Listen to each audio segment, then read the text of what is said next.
The compass to the unknown. The package arrived on a Tuesday. For Leo, a man whose life was a carefully curated collection of predictable moments, archiving ancient manuscripts at the city museum, the anonymous box was a disruption. It was a crack in the smooth surface of his routine, and it unsettled him more than he cared to admit. Inside, nestled in a bed of dried leaves that smelled of autumn and forgotten places, was a compass. It was unlike any he had ever seen. The casing was carved from a dark polished wood, and the brass fittings showed no sign of age or tarnish. Instead of the familiar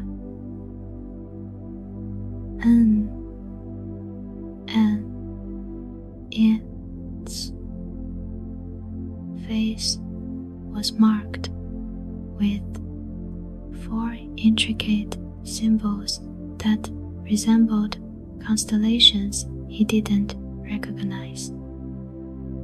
At the moment, it wasn't pointing north.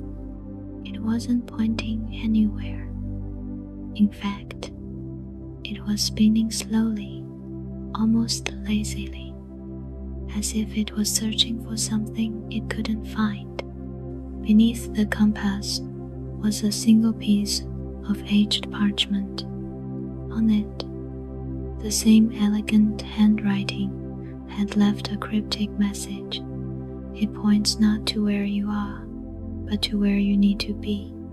For 3 days, the compass sat on his desk, a silent, spinning mystery. Leo tried to research it, cross-referencing symbols in the museum's vast digital archives, but found nothing. It was an artifact without a history, a ghost. He started to feel a creeping sense of being watched. A dark car parked across the street for hours. A stranger at the coffee shop who seemed too interested in the book he was reading. Was he becoming paranoid? Or had the compass brought something with it? On the 4th day, he knew he couldn't handle this alone. He needed someone who thrived on the unusual, someone who saw puzzles not as threats, but as invitations. He needed Ilara. Ilara was a freelance journalist who chased stories others deemed myths or hoaxes. They had been close friends in university, united by a shared love for history, but their paths had diverged.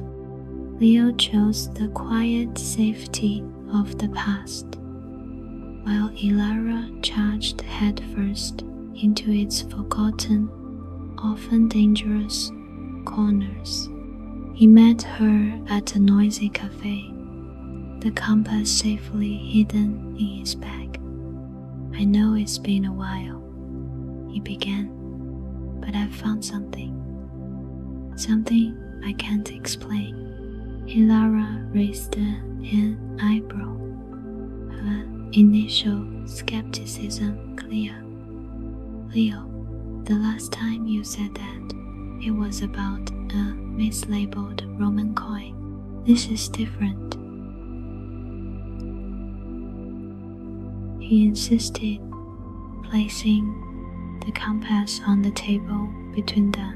Her skepticism melted into fascination. The moment she saw it, she picked it up with a reverence he understood. Her fingers traced the strange symbols. "This is incredible," she whispered. "The craftsmanship is unlike anything I know, and this wood It feels ancient.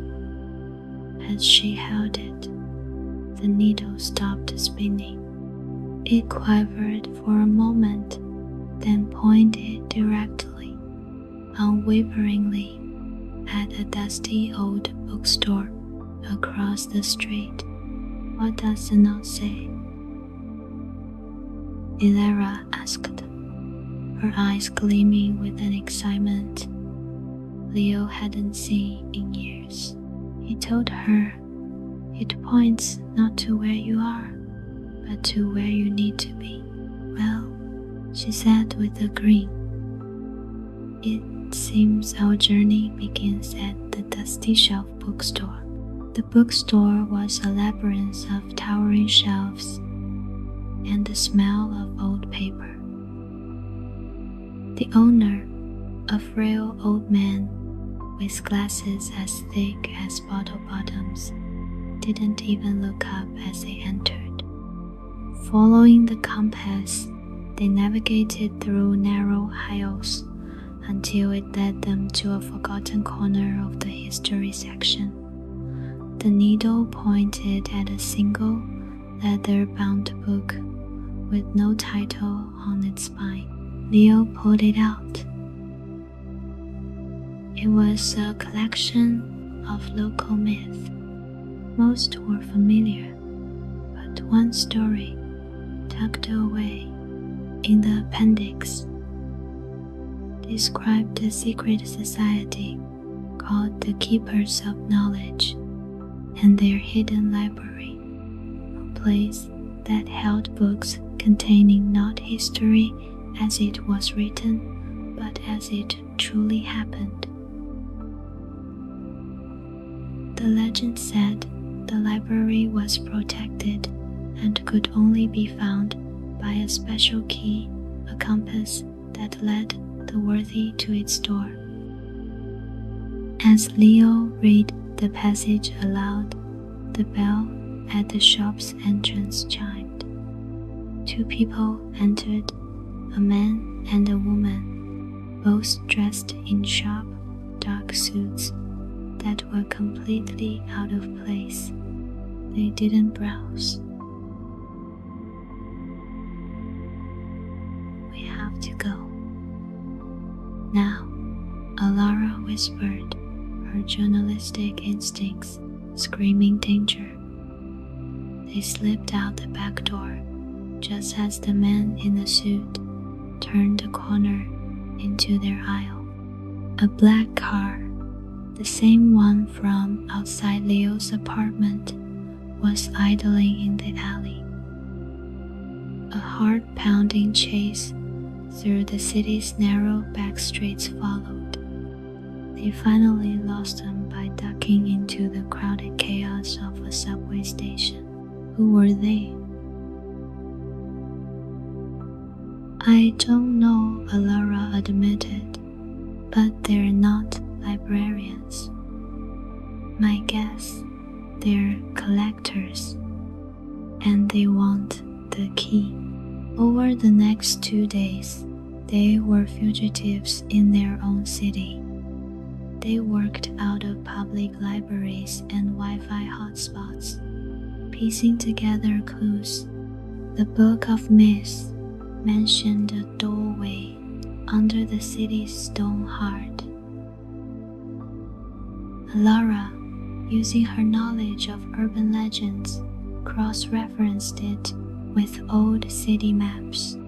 The compass, which now pointed steadily in one direction, confirmed her theory.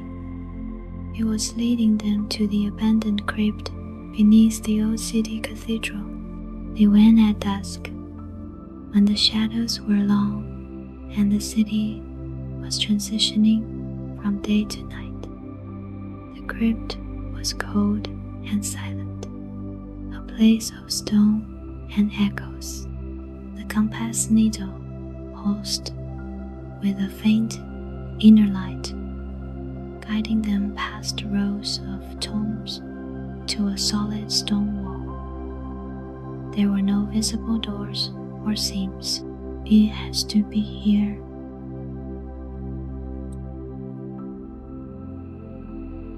Elara examined the wall, her mind racing. The note, she said suddenly. It points not to where you are, but to where you need to be. It's not just a philosophical statement, it's an instruction. She looked at the compass. It's pointing at the wall. Maybe it's not showing a direction, but a location. Leo looked closer at the wall where the compass needle was aimed. He saw it then, a faint symbol carved into the stone, almost identical to one of the symbols on the compass face. Acting on pure instinct, he pressed the compass against the carving. There was a low grinding sound. The stone wall receded, revealing a dark, circular staircase, spiraling down into the earth. A gentle warm light emanated from below, carrying the scent of old parchment and beeswax. They had found it, the Library of Whispers.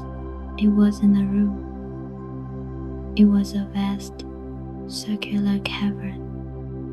Bookshelves carved from the living rock stretched up into the darkness, filled with scrolls, tablets, and books of every shape and size. In the center, a soft, magical light source illuminated a reading desk. It was a place of profound peace and infinite knowledge. As they stepped inside, a calm, commanding voice echoed from the entrance behind them. A remarkable discovery. Please don't move. The man and woman from the bookstore stood in the doorway. The man, who seemed to be the leader, smiled thinly. That compass belongs to us. We are preservers of history. This collection is too important to be left unguarded. You mean unstolen, Elara shot back. Possession is a matter of perspective, the man replied, taking a step forward. Give us the compass and you can walk away. Leo looked at the library, then at the compass in his hand. He had spent his life archiving the past, but here he was part of its living story. He wasn't just a keeper of records, he was a participant. No, Leo said, his voice surprisingly firm. This place isn't for those who want to possess knowledge, it's for those who need it. He looked at the central desk, then back at the entrance. The legend said the library protects itself. He walked to the central desk and placed the compass on a small pedestal he hadn't noticed before.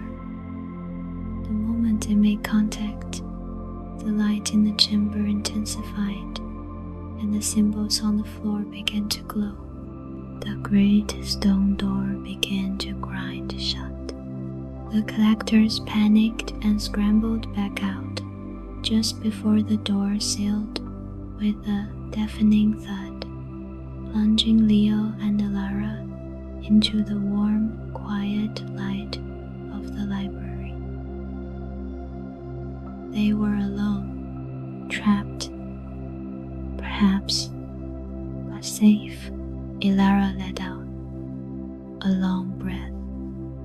Well, that was a bit more exciting than a mislabeled Roman coin. Leo smiled, a genuine, unafraid smile. He looked around at the endless stories surrounding them. His old life of quiet routine was gone forever.